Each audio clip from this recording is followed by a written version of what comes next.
You think you know me?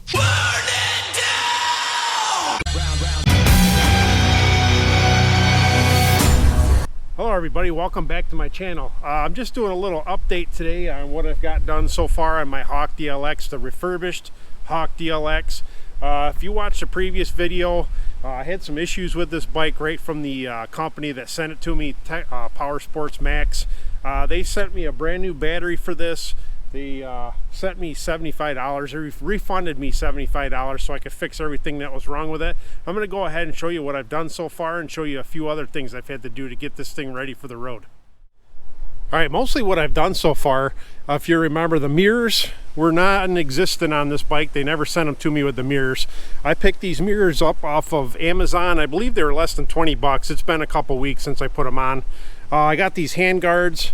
They came off of Amazon as well. I will go ahead and put that in the links to where I purchased them on Amazon. Everything was pretty cheap. And of course I replaced the brake handle that was busted that they sent me. Everything went together pretty well.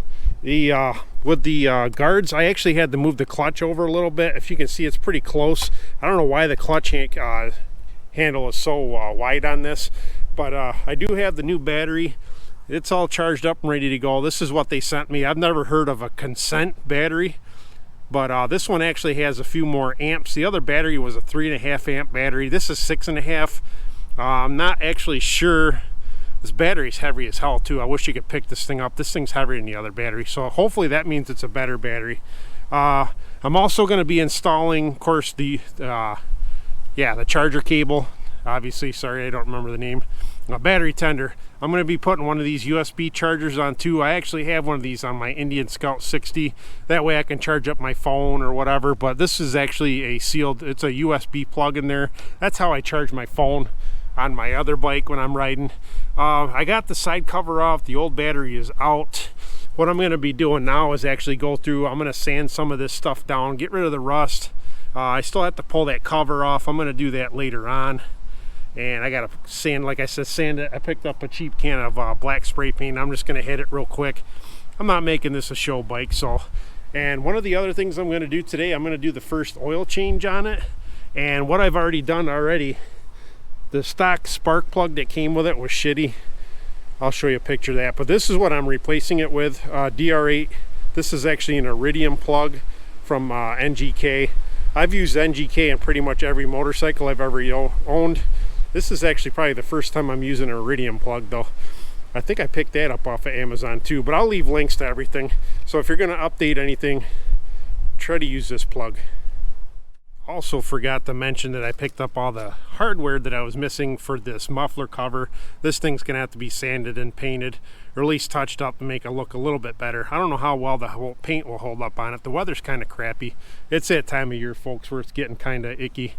Threw a little stabilizer on it. I had to pick up stabilizer anyway because I did most of my winterizing for my lawnmower and other stuff. So hopefully you can see this okay. Actually, the sun's trying to come out. This actually has your typical drain plug underneath it, and it also has another plug over here. I'm actually going to do the oil change from this plug. And what this is, this bike doesn't actually have an oil filter on it. It just has an oil screen. So I'm going to go ahead and, since this is the first oil change I'm doing on it, and I actually don't know if this thing's had the factory oil or whatever you want to call it changed. I don't know if it's actually good oil or not. Everybody says it's garbage, but I'm going to go ahead and pull that out. This uses a 24 millimeter socket. I'm going to go ahead and take that off, and of course it's spring loaded in there, so when you take that off you got to be real careful because you got to put it, make sure you obviously put it back together the way it's supposed to be. All right everybody, I'll try to get this on camera as I'm doing it. Obviously I got my catch can underneath here for the oil. Like I said, be very careful with this. Like I said, everything's a spring loaded underneath here, so be very careful. Obviously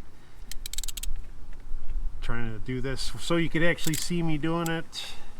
See, that's already loose, so not too bad to actually get that busted loose. See if I can get it out of there now. Like I said, that was a 24 millimeter socket for the side cover. Like I said, I'll probably have, hopefully there's no metal on the screen. Being that this is the actual first time I've changed the oil on it, I don't know what's going to happen. what we're gonna see. There you go, spring oil. That stuff's flowing out pretty good.